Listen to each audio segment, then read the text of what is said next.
Hi everyone, I'm currently standing in Old Town Square. Tourists come here every day to walk the cobblestone streets, marvel at the amazing architecture, and watch the figures come out of the clock every hour. But most of these people have no idea that just a few decades ago, the city was trapped in the clutches of the communist regime, and that one man, more than almost anyone else, helped to free it. His name was Václav Havel. Born in Prague in 1936 to a wealthy intellectual family, Havel grew up with a passion for literature and the performing arts, later becoming a playwright. Due to his family background and political activism, Havel was a constant threat to the communist regime. This is Na Zabradli Theater, perhaps unremarkable at first glance, but in the 1960s, a young Václav Havel worked here as a stagehand, sweeping floors and moving sets at first. He quietly started writing the plays that would eventually make him one of the most dangerous men in Czechoslovakia, in the eyes of the government at least. His work, which exposed the absurdity of life under authoritarianism, was banned, and he spent years in and out of prison. But this didn't stop him. He kept writing and organizing, and in 1977, he was one of the founding voices behind Charter 77, a petition signed by ordinary Czech citizens that demanded basic human rights from the government. Václav Havel kept up his brave and dangerous work, and in November of 1989, hundreds of thousands of people flooded the streets in what would become known as the Velvet Revolution. Within weeks, the communist government collapsed under the pressure of peaceful, ordinary, and unstoppable citizens. 2 months later, Václav Havel, a prisoner, a playwright, and a peaceful revolutionary, became the president of Czechoslovakia. His core idea was something he called living in truth. He believed that even ordinary people, by simply refusing to go along with lies, could change an entire system of power, and he proved it. To find out a little bit more about Havel's legacy, I decided to talk to a few people who actually live in the Czech Republic. All right, what do you guys think about Václav Havel and the impact he's had on the country?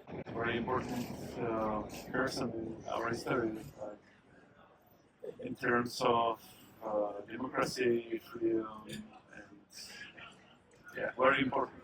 Do you think any modern leaders could learn anything from what he did in his time or the values that he held? Definitely yes, because I think his idea, truth and love, should win over the evil and say it with other word. But it's very important because it is, I think, basic. Because the aspect of love and emotion in it, and maybe the meaning itself is so important that only few can understand that. All right, what do you guys think about Václav Havel and what did he do to change your country? Well, I think he was a good president, probably the best Czech president.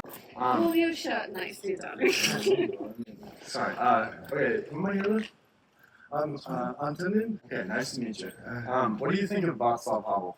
I think he was a very good man, great man. He wasn't perfect, and he never said he was. Yeah. He was one of the greatest presidents we've had in our life, probably after Thomas Erik Masaryk.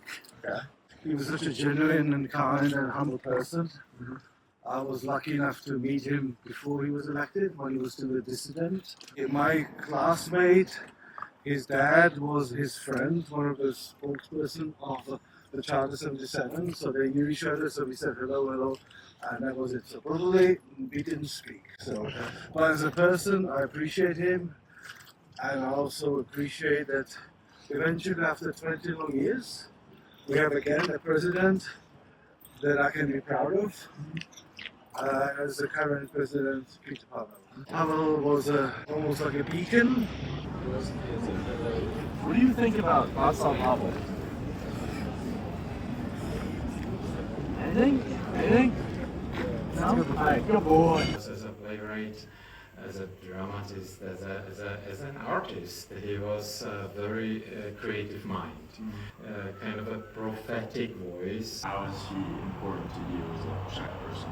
Thank you for a personal question. Václav Havel was perhaps the most important forming figure, our hero, because he became the natural leader of opposition, this unofficial opposition, and we worked closely with him.